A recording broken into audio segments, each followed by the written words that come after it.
Agora vem o capítulo 4 de Mateus, que é muito mal compreendido, e me perdoe, eu respeito todos aqueles que falam desta forma que eu vou falar agora, mas eu queria chamar a reflexão de vocês para entender melhor isso. Ele diz aqui, tentação no deserto.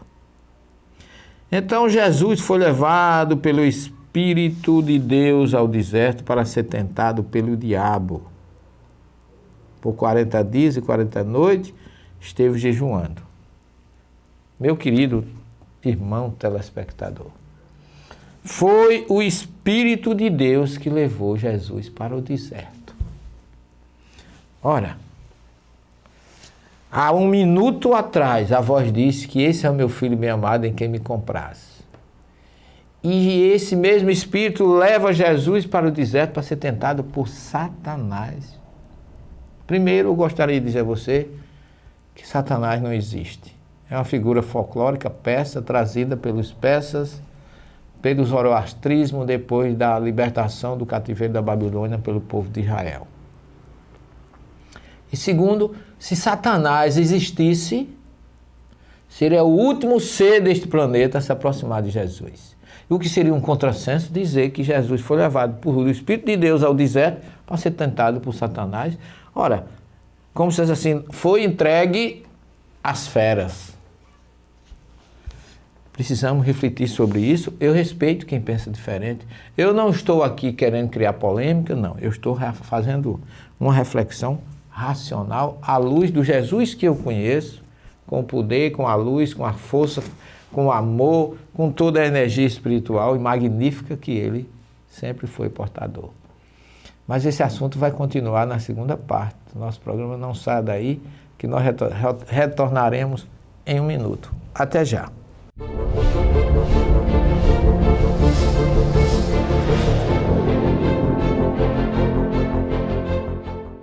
Estamos de volta com a segunda parte do nosso programa, falando agora que Jesus foi levado ao deserto para ser tentado. Não. A palavra hebraica desse termo, a palavra é nissá. Nissá não é tentação, é provação. Jesus foi ao deserto ser provado na sua missão que ele ia abraçar. Você pode dizer assim, Jesus foi ao deserto refletir, meditar. O deserto é um lugar que nos convida à meditação, à reflexão. Eu já tive a felicidade de passar a noite num deserto.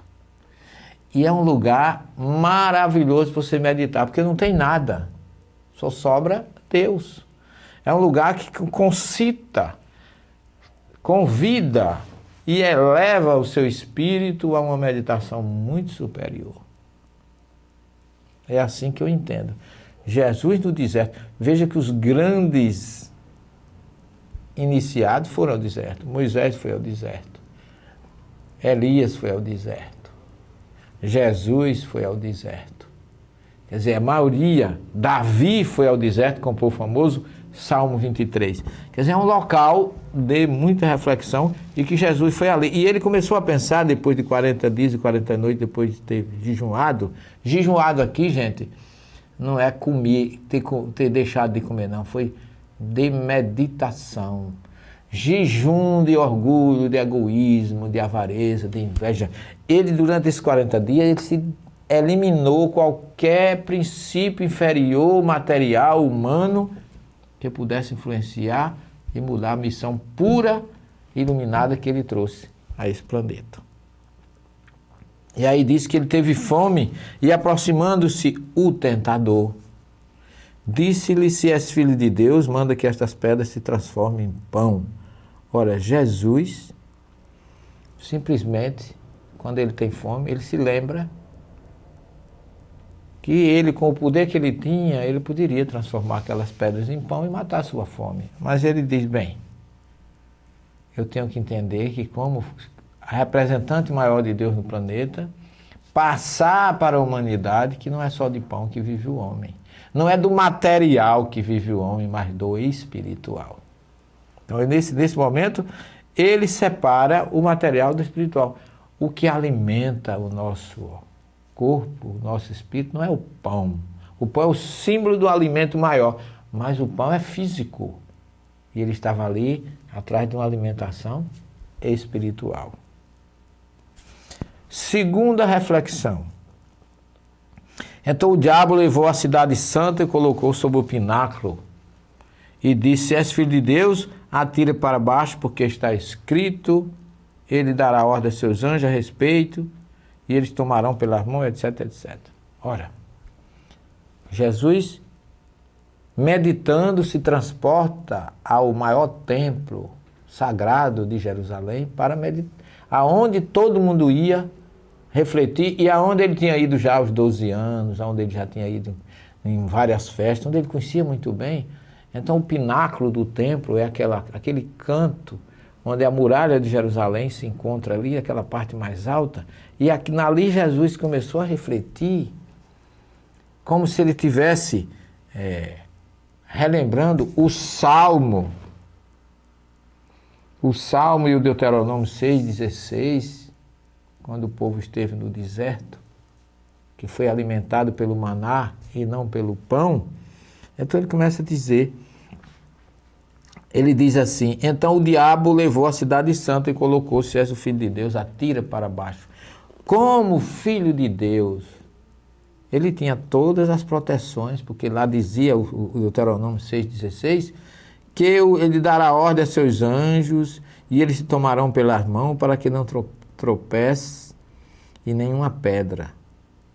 E aí Jesus pensa: se eu agir assim, eu estarei tentando o próprio Deus.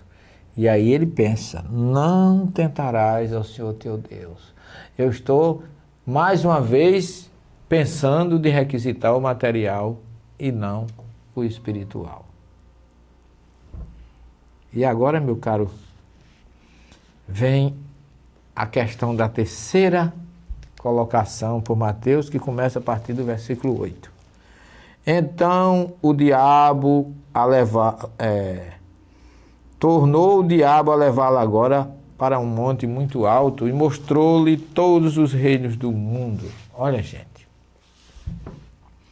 se Satanás existisse, seria a última figura qualificada para se aproximar de Jesus. Satanás não tinha luz, não tinha bens, só tinha o mal, era portador de tudo quanto é exatamente luz e trevas não se misturam. Onde tem luz não tem trevas, onde tem trevas não tem luz. Então ele nunca teria condições, seria a última figura do mundo a poder se aproximar de Jesus, que era a extrema pureza, extrema luz, extrema luminosidade.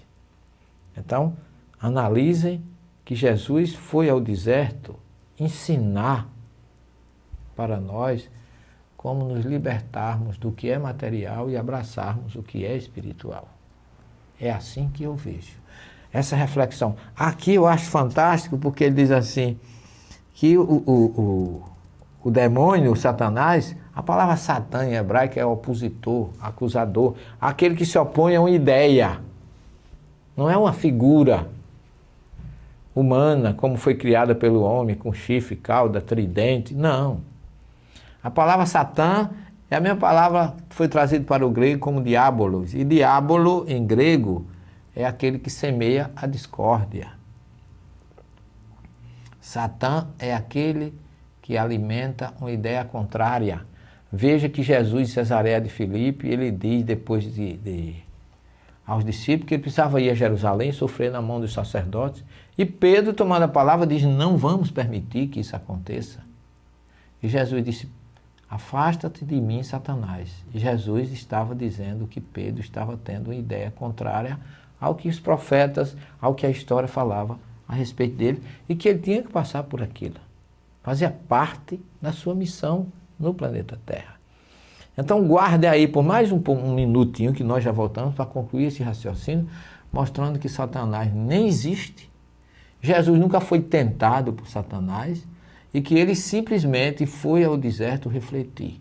E nós vamos agora, na terceira e última parte, falar exatamente desses reinos do mundo que, segundo Mateus, o demônio ou Satanás mostrou a Jesus. Um minuto só, já retornaremos. Até já.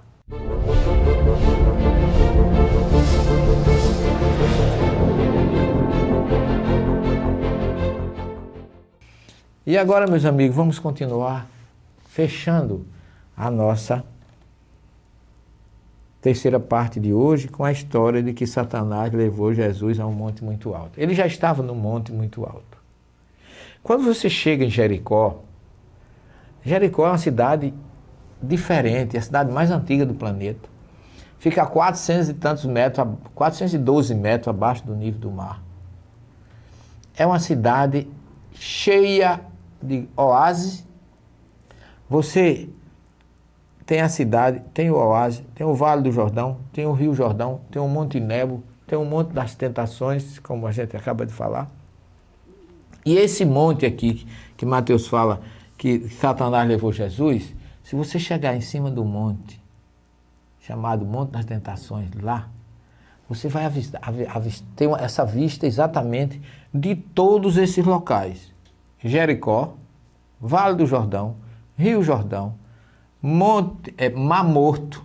Você avista ali próximo às cavernas ruínas de Qumran, onde viveram os essênios. Então, simbolicamente, ali está deserto, oásis, vale, rio, montanhas, Mar Morto. Ali você tem um exemplo pequeno de todas as regiões do mundo, do planeta. Por isso que ele oferece, segundo Mateus, todos os reinos do mundo. É como se Jesus dissesse, aqui eu estou tendo uma vista de tudo que existe no planeta Terra. E eu, como filho de Deus, com o poder que eu tenho, espiritual e material, se eu abraçar o material, eu serei rei de todas essas regiões, de todo esse planeta. Não que Satanás pudesse chegar e oferecer a Jesus o que ele não tinha. Mesmo porque o texto diz assim, tudo isso te darei se prostrado me adorar. Como é que Jesus ia adorar Satanás para ganhar de Satanás o que Satanás não tinha? Satanás, se existisse, seria dono de alguma coisa? Teria alguma coisa material que ele fosse dono? Claro que não. Então Jesus, como filho de Deus, tinha direito a tudo como herança. Já era o dono. Não precisava de Satanás vir e pedir para ele adorá-lo para poder receber. Essa é uma reflexão espiritual de Jesus dizendo, eu estou avistando aqui Jericó, Vale do Jordão, Rio Jordão, Monte Nebo, onde Moisés esteve. Estou avisando ali o Mar Morto, o sopé aqui do monte, a cidade de Jericó. Aqui eu tenho um exemplo do planeta todo. De todas as suas estruturas, terra, água, deserto, montanha, vale, rio, tudo. Porque dá uma visão muito... Quando você chega ali em cima, em Jericó, eu fico vendo aquilo ali, me lembrando. Exatamente dessa passagem de Mateus, que ali reflete tudo que existe, todas as estruturas do planeta.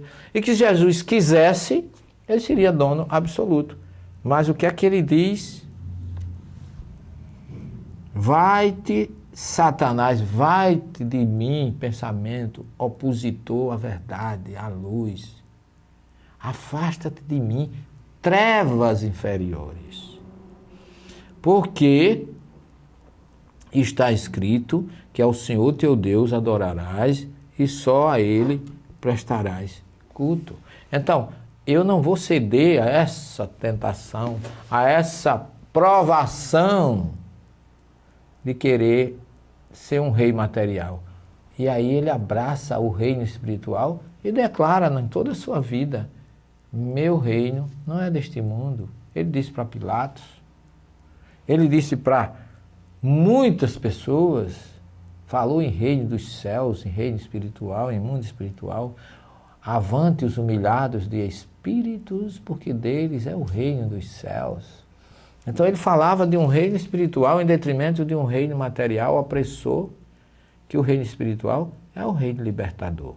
Então se você quiser dizer, depois do batismo, o Espírito de Deus levou Jesus ao deserto para se refletir por um período suficiente para avaliar o seu poder e ensinar para nós como vencer as tendências inferiores e abraçar a sua missão espiritual.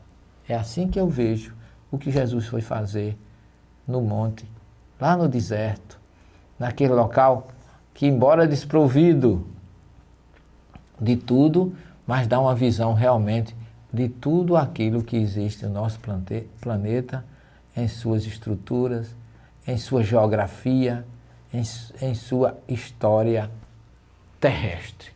Em resumo, Jesus